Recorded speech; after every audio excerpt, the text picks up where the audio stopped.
आज से लगभग 40 दिन पहले 26 अगस्त को दिल्ली सिविल डिफेंस में काम करने वाली राबिया सैफी की हत्या का मामला सामने आया, जिसमें पुलिस और परिवार दोनों ही मामले की शुरुआत से अलग अलग बातें कहते आ रहे हैं। इसी को लेकर जानते हैं उनके माता पिता द्वारा क्या इस मामले को लेकर कह रहे हैं। जो राबिया सैफी जो आपकी बेटी हैं, उसके बारे में थोड़ा सा आप हमें बताइए। पढ़ने में बड़ी तेज़ थी वो, मुझे बड़ा हौसला देती थी कि पापा मैं एक लड़के के समान हूँ, तुम्हारा नाम रोशन करूँगी, मैं पढ़ लिख कर बहुत बड़ी अफसर बनूँगी। सुबह को वो ट्यूशन पढ़ाती थी 10 बजे तक, 10 बजे के बाद अपना ऑफिस की जाने की तैयारी करे करी थी। अपना 10:30 11 बजे यहाँ से निकलती थी और सुबह को अपना 6 7 8 बजे तक वो यहाँ आ जाती थी। तो बहुत लगन थी उसकी कि मैं बहुत बड़ा अफसर बनूँगी। पढ़ लिख के उनने BA भी करा, मैंने और भी गया कि और पढ़ाने के लिए, बोले हाँ पापा और भी पढ़ूँगा। और बहुत लगन थी उसे अफसर बनाने, बहुत बड़ा अफसर बनने की, तो इसलिए मेरा हौसला बढ़ाती थी वो मेरी लड़की। मैं आपसे सिलसिलेवार तरीके से जानना चाहूँगी कि पूरा वाक़या हुआ क्या था। बस ये लड़की तो ही मेरी DM ऑफिस अमर कॉलोनी लाजपत में ड्यूटी लगी थी, 20-25 दिन लगी थी बदरपुर में। जो इसके कोरोना के जो जंक्शन लगे थे डिस्पेंसरी में, वहाँ काम इतना अच्छा करा। वहाँ एक अफसर था इनका बड़ा, उनने जब अच्छा काम करा तो उनने DM ऑफिस में नौकरी लगा दी और वो उस जगह पे पहुँच गई जहाँ पे कैश मास्क का जो जमा होता था वो कैश जमा करती थी। रविंदर मेहरा इसका सीनियर था। फिर बाद में ऑफिस का काम निपटा कर फिर उसके बाद में अपना मार्केटों में जाती थी और वो अपना वहाँ की वीडियो मुझे ला कर दिखाती थी कि पापा आज हमने यहाँ पे चालान करे हैं दुकानों के, आज यहाँ शादी थी, यहाँ पे इतने आदमी थे, वहाँ हमने चालान करे, हमें अच्छी अच्छी चीज़ें वहाँ खाना मिली। तो ये बातें जब आती थी शाम को सब बताती थी, आधा घंटे मेरे दौरा आकर बैठती थी और ये सब बातें मुझे बताती थी। तो मैं कह रहा था कि बेटा अपना ईमानदारी से काम करना, और सीधे टाइप की थी, इतनी चालाकी नहीं थी कि अभी थोड़ी सी उम्र थी, 21 साल की उम्र थी उसकी, तो इतनी वो नहीं थी। मैं पढ़ने में बहुत होशियार थी, उसकी लगन थी कि मैं कुछ बड़ा अफसर बनूंगी। जिस दिन ये वाक़या हुआ था 26 अगस्त की बात है, तो आपको कैसे पता चला राबिया सैफी के बारे में, जो मर्डर के बारे में? जब मैं 26 तारीख की शाम को आया तो उसकी मम्मी बीमार रहती थी, ये दवाई खाकर लेट गई। फ़ोन तो है वो तकिए के नीचे था। तो 7:50 पे उसकी कॉल आई शाम के टाइम। वो इसकी मम्मी ने नहीं देखी। जब 8:30 बज गए तो मैं बोला तो राबिया की मम्मी से देखिए, वो 8:30 बज गए अभी तक नहीं आई है, तो 8 बजे तक आ जाती थी, ज़्यादा 7 बज जाते थे। और देखिए जब उसकी मम्मी ने देखा तो उसमें कॉल पड़ी हुई थी, तो हमने उसी टाइम 8:30 बजे जब कॉल करी तो उसका मोबाइल स्विच ऑफ जाने लगा। मैं बोला इसकी मम्मी से क्या 3.5-4 महीने हो गए ड्यूटी को, अभी तक तो ऐसा हुआ नहीं, आज क्या बात है देखो चल के। तो हम छत पर खड़े हो गए। छत पर खड़े होकर हम रोज़ देखते थे जब आने का टाइम होता था, हमें भी एक हौसला था कि हमारी बेटी कुछ बड़ा अफसर बनने जा रही है, तो वो समझाती थी हमें। जब 9-10 बज गए यहाँ देखते देखते, फिर मैंने लड़के को भेजा कि लड़की का मामला है, देखो रास्ते में कहीं हो गए, उससे भी नहीं मिली। तो फिर मैं तो अपना मोटरसाइकिल उठाई DM ऑफिस की तरफ को मैं निकल गया। वहाँ जाकर मैं 11 बज गए, वहाँ जाकर गार्ड खड़े थे सारे, जो सिविल ड्रेस में भी थे, सादे उसमें भी थे। वहाँ जाकर मैंने पूछा, अपना मोबाइल दिखाया कि ये मेरी लड़की यहाँ रविंदर मेहरा के उसमें काम करती है, उनकी असिस्टेंट है। आपने देखी क्या? बोले क्या ऐसा है? देखी तो है मगर उसको कल तो है, उसको पुलिस ने ठा लिया है। ऐसा करो क्या तुम आपने पूछा नहीं उनको क्यों उठाया? मैंने नहीं पूछा क्यों उठाया, जब चालान होते थे तो क्या पता है उसमें उठाया हो, तो मैंने ये चीज़ नहीं पूछी। मैं बोला क्या फिर उनसे क्या उनके किसी का स्टाफ का फ़ोन नंबर है, तो उन्होंने एक ड्राइवर का फ़ोन नंबर उनसे बात करी जो शाहरुख है, तो उसने फ़ोन नहीं उठाया उस टाइम। तो मैंने नंबर ले लिया था, नंबर लेकर मैंने भी वहाँ से कॉल करी, मेरा भी फ़ोन नहीं उठाया उसने। तो फिर वो बोले ऐसा सुबह को 8 बजे आ जाइए। तो मैं तो फिर ढूंढते हुए सीधा फिर आ गया। यहाँ 12 बज गए। मैंने इसकी मम्मी से बोला राबिया कि क्या कोई स्टाफ के जो बच्चे हैं इसके साथ की लड़की है, उनके घर जाओ और पूछो। तो ये यहाँ से अपना माँ बेटे अपना निकले, तो नेहा का घर देख रखा था, वहाँ गए, वहाँ जाकर अपना दरवाज़ा खटखटाया। नेहा कौन है? नेहा उनके स्टाफ की थी, उसी ऑफिस में काम करती थी। तो ज्योति जो है, ज्योति एक ही इसमें दोनों काम करती थी। तो नेहा तो है ही उसी में ही, वो दूसरे कमरे में रह गई थी। वो बताती थी राबिया हमारी क्या हम दोनों, ज्योति और हम दोनों एक जगह काम करते हैं। तो फिर जब उसके यहाँ गए, वो दरवाज़ा खटखटाया, उन्होंने खोला, तो नेहा ने बात करी कि मैं अभी पूछती हूँ ज्योति से क्या राबिया की मम्मी आई है ढूंढते हुए, वो अभी तक घर नहीं पहुँची। उसका फ़ोन मिलाया तो उसने फ़ोन पे यही कहा कि हाँ नेहा तुझे पता कुछ ऑफिस में क्या हुआ? हाँ क्या मुझे कुछ पता है। इतनी बात कह गया, फिर उसकी मम्मी ने फ़ोन ले लिया नेहा की। तो नेहा के घर पे आप गए थे या मैम गई थी? राबिया की मम्मी गई थी। अच्छा, तो जब आप नेहा के घर पे गए थे तो नेहा से क्या बातचीत हुई थी आपकी? नेहा के घर पे गए थे हम। नेहा ने हमने कहा कि हमारी आज राबिया नहीं आई हैं। तो बोले कि अच्छा अभी राबिया नहीं आई हैं, हम ज्योति को पूछते हैं। ज्योति और राबिया एक जगह रहती हैं, राबिया को उन्हें ज्योति को पता होगा। तो उन्होंने डायरेक्ट फिर ज्योति को फ़ोन मिलाया, ज्योति से बात करी। तो ज्योति उन्होंने नेहा ने बोला कि ना ज्योति ने कि रिकॉर्डिंग पर तो नहीं है फ़ोन, है ना? ये रिकॉर्डिंग पे नहीं है फ़ोन, ये क्यों कहा उन्होंने? उन्होंने ये कहा कि रिकॉर्डिंग पे तो नहीं है फ़ोन, ना अपनी बात कराओ। तो उसने अपनी मम्मी को फ़ोन दे दिया। तो कह रही कि आप आंटी रिकॉर्डिंग पे तो नहीं है कि कौन सा फ़ोन की किस से बात हो रही है, देखो पहले तो रिकॉर्डिंग पे देखो, रिकॉर्डिंग पे तो नहीं है। तो नेहा की मम्मी ने कहा नहीं कोई रिकॉर्डिंग पे नहीं है, आप बात कर जो भी करनी है करो।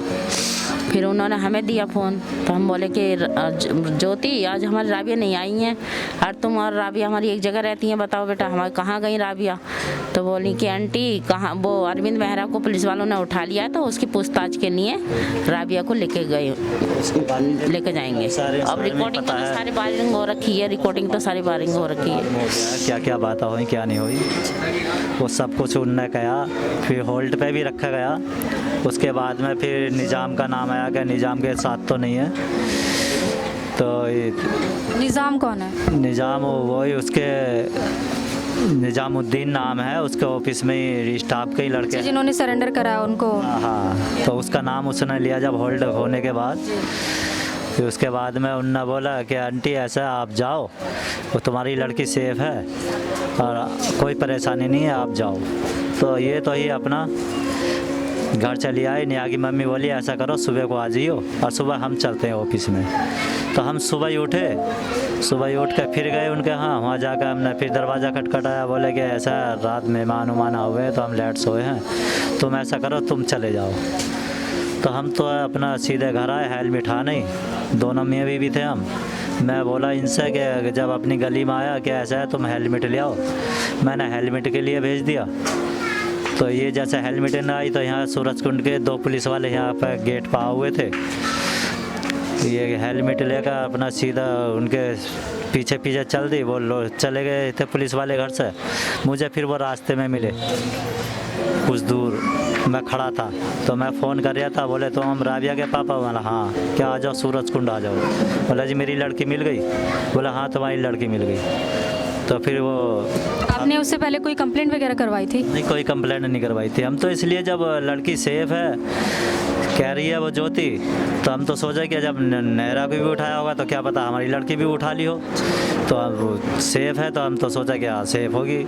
रात भर नींद थोड़ी आई है, रात का 1 बज रहा था उस टाइम, 1-1:30 बजे का टाइम था। 1:30 बजे बात हो रही थी। हाँ, तो फिर हम सीधे यहाँ आए तो वो पुलिस वाले बोले क्या सूरजकुंड आ जाओ, तो तुम्हारी लड़की, मैं बोला क्या लड़की है क्या, हाँ लड़की है। तो हम दोनों में अभी अपना सूरजकुंड थाने पहुँच गए। वहाँ जाकर वो पुलिस वाला बोला कि ऐसा तुम्हारी लड़की की तबीयत, वो तुम्हारी बीबी की तबीयत सही रहती है? बोला जी इसका तो बीपी हाई होता है, ये मरीज रहती है। बोले इन्हें एक तरफ को बिठा दो और तुम मेरे साथ आओ। तो मैं एक तरफ को गया, जाकर बोला कि तुम्हारी लड़की का मर्डर हो गया। तो मैं घबरा गया, एकदम थरथरा रहा था, क्या इसकी मम्मी को पता नहीं चला। बोला जी किन ना करा, क्या निजामुद्दीन ना करा क्या? वो निजामुद्दीन को आप जानते हैं? नहीं, हम नहीं जानते, हम नहीं जानते। तो मैं बोला जी फिर कहाँ है वो? क्या वो तो कलंदी कुंज थाने में सिलेंडर हो गया है। मतलब सिलेंडर हो गया, जबकि वो जितना 7 तारीख क्राइम ब्रांच के पास वो कपड़े पहना हुआ था, नीले कपड़े, वही मैंने वो लड़का वहाँ देखा था। कहाँ पर देखा? उनके यहाँ, जहाँ हम जब हम दूसरा का गए, हम 3-4 आदमी उन्होंने भेजे कि ऐसा करो तुम अपनी घरवाली को बिठा घर पहुँचाइए और 3-4 जनों को लेकर आ जाओ। अच्छा, मतलब जिस दिन आपको बुलाया गया था राबिया के लिए, उस दिन आपने निजामुद्दीन को वहाँ देखा था? हाँ, वहाँ इसलिए देखा कि वो लीला कपड़ा पहनने था, क्राइम ब्रांच वालों के पास भी लीला कपड़ा पहना हुआ था। तो मैं समझ गया कि हाँ ये तो उस दिन हुआ ही था। जबकि मकान मालिक ने ये पूछा क्या भाई वो लड़का कहाँ है, तो वो लड़का कमरे में बंद था, वहाँ से पूछताछ होगा, वो सब कुछ लिखा जा रहा था। हाँ, उसके बाद में फिर हमारे मकान मालिक भी और जो हमारे साथ के थे वो बोले भाई जो मोबाइल है और जो बैग है और जो हथियार से काटा गया वो कहाँ है? बोले कि उन्होंने नहर में, कीचड़ वाली नहर में फेंक दिया है वो। बोले अच्छा, बस इतनी बात उनसे हुई है। बाकी तो मैं दूसरा का जब गया तो मैं तो बेहोश ही था, उन्होंने सब कुछ अपने हाथ से लिखा। 2-2:30 बज गए। उसके बाद में हमें BK अस्पताल है एक इधर फरीदाबाद में, सरकारी हॉस्पिटल, वहाँ लेकर गए। वहाँ हमें लड़के को, मेरे लड़के की बॉडी दिखाई, फ्रीज में रखी थी। उन लड़के ने देखी बॉडी 3 बजे। उसके बाद में थोड़ी देर के बाद उसका पोस्टमार्टम करा। 4 बजे के बाद गाड़ी में रख दी वो बॉडी, आधा घंटे में बॉडी रख दी उन्होंने। फिर हम अपना घर लेकर आए। मेरे पास ना पैसे थे, बच्चे मेरे यहाँ रो रहे थे, मैं लेकर अपना गांव चले गया। यहाँ मेरा कोई साथी हा नहीं। पोस्टमार्टम रिपोर्ट में क्या बताया गया था? उसमें बस 302 दिखा दिया कि मर्डर हो गया बस। तो जैसे कि आपने बताया था कि राबिया को जब कफन दफन के लिए लेकर जाया गया था, जब स्नान करवाया जाता है, उस टाइम पे राबिया की बॉडी की हालत बहुत ख़राब थी। मैं जब गांव गए, हम 27 तारीख को हम पहुंच गए रात को। सुबह जब नुलाने के लिए बॉडी खोली, जब बॉडी खोल कर देखते हैं तो उसके पूरे जिस्म में चाकू लगे हुए थे, पूरे जिस्म में। निलाने वाली भी देख कर ये कह रही थी कि बस यहाँ ही रहने दो। वो जा भागी थी उसे देख कर, जो औरतें भी देख कर। बोले जी बहुत बुरी हालत थी, इतनी हालत थी कि जानवर को भी काटते हुए भी कुछ दर्द होएगा। जिस तरीके से मेरी लड़की को कोई जिस्म ऐसे नहीं छोड़ा जहाँ पर चाकू नहीं लगे हुए थे जिस्म के अंदर। जीभ तक की कटी हुई थी, उनके दांत तक के टूटे हुए, सब दांत सब टूटे हुए थे और जीभ भी उनकी कटी हुई थी। तो फिर आकर 29 को, हाँ 28 को दफन करा। 29 को मैंने फ़ोन करा फिर थाने को। मैं बोला जी जो FRI की कॉपी है, जो पोस्टमार्टम की है, वो दे दो। बोला आप तसल्ली से आओ, तुम बड़े भाई हो, काम बढ़िया सा हो रहा है, कोई ज़रूरत नहीं। मुझे बर्दाश्त हो ही नहीं, मुझसे रह नहीं जा रहा था यार, ये तो बहुत बुरी हालत हो रही है लड़की की, जाकर मैं बताऊँ। तो मैंने यहाँ आकर बताया यहाँ, तो यहाँ आदमियों ने आवाज़ उठाई और उन्होंने मेरा साथ दिया।